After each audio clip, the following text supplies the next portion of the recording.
غلام ہوگا۔ آج 150 سال ہونے کو ہے، تاریخ گواہ ہے، ہر میدان کے اندر، ہر موڑ پر جہاں قوم کو ضرورت پڑی، جہاں امت کو کسی دشواری کا سامنا کرنا پڑا، وہاں دارالعلوم دیوبند کسی نہ کسی شکل میں امت کے سامنے آیا، امت کی قیادت کی ہے، امت کی رہنمائی کی ہے۔ کبھی جمعیت علماء ہند کے پلیٹ فارم سے اگر باطل کی طرف سے الغار ہوئی، اگر کسی باطل کی طرف سے پروپیگنڈا اور سازشوں کی کوشش کی گئی، تو دارالعلوم دیوبند نے جمعیت علماء کے پلیٹ فارم سے امت کی رہنمائی کی ہے اور باطل کا مقابلہ کیا ہے، اور باطل کو دندہ شکن جواب دیا ہے، اور جس لہجے میں باطل نے مقابلہ کیا اسی لہجے میں الحمدللہ جمعیت علماء ہند نے باطل کو اسی زبان میں جواب دیا ہے۔ اگر کبھی فسق و فجور کا رواج عام ہوا، کبھی ارتداد کی لہریں چلی، کبھی دین سے دوری کا دور پیدا ہوا، تو دارالعلوم دیوبند نے تبلیغی جماعت کے پلیٹ فارم سے امت کی رہنمائی کی ہے۔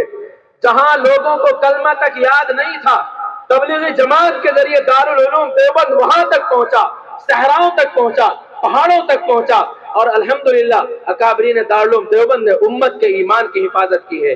کسی نے دارالعلوم دیوبند کے ایک استاد سے پوچھا کہ بتاؤ دارالعلوم دیوبند کتنے رقبے میں ہے؟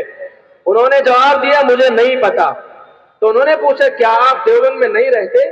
کیا آپ دارالعلوم کے اندر نہیں رہتے؟ آپ کو کیوں نہیں پتا دارالعلوم دیوبند کتنے رقبے میں ہے؟ انہوں نے کہا کہ اگر دارالعلوم صرف دیوبند کے اندر ہوتا تو میں بتا دیتا دارالعلوم کتنے رقبے میں ہے۔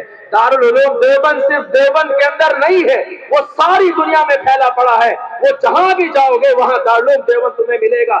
دنیا کا کوئی خطہ ہو، دنیا کا کوئی گوشہ ہو، وہاں تمہیں دارالعلوم دیوبند کی رہنمائی ملے گی۔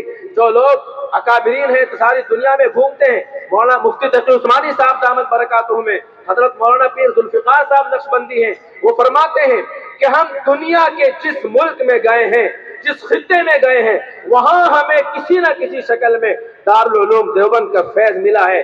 اس لیے ہم فخر کے ساتھ کہتے ہیں کہ دارالعلوم دیوبند ساری جگہ ہے، وہ گڑھی دولت میں بھی دارالعلوم دیوبند ہے، سب جگہ دارالعلوم دیوبند موجود ہے۔ اور ہم آج بھی اس اسٹیج سے، باوقار اسٹیج سے اعلان کرتے ہیں، چراغوں کی لو سے ستاروں کی زو تک، چراغوں کی لو سے ستاروں کی زو تک تمہیں ہم ملیں گے جہاں رات ہوگی۔ یہ ہمارے اکابرین کا فیض ہے۔ ہم دعا کرتے ہیں اللہ تعالی ہمارے اکابرین کی عمروں کو سلامت رکھے، تا دیر ان کا سایہ ہمارے سروں پر قائم رہے، اور اللہ تعالی دارالعلوم دیوبند اور ہمارے تمام مدارس کی حفاظت فرمائے، اور اسی طرح امت کی رہنمائی کی توفیق بخشے۔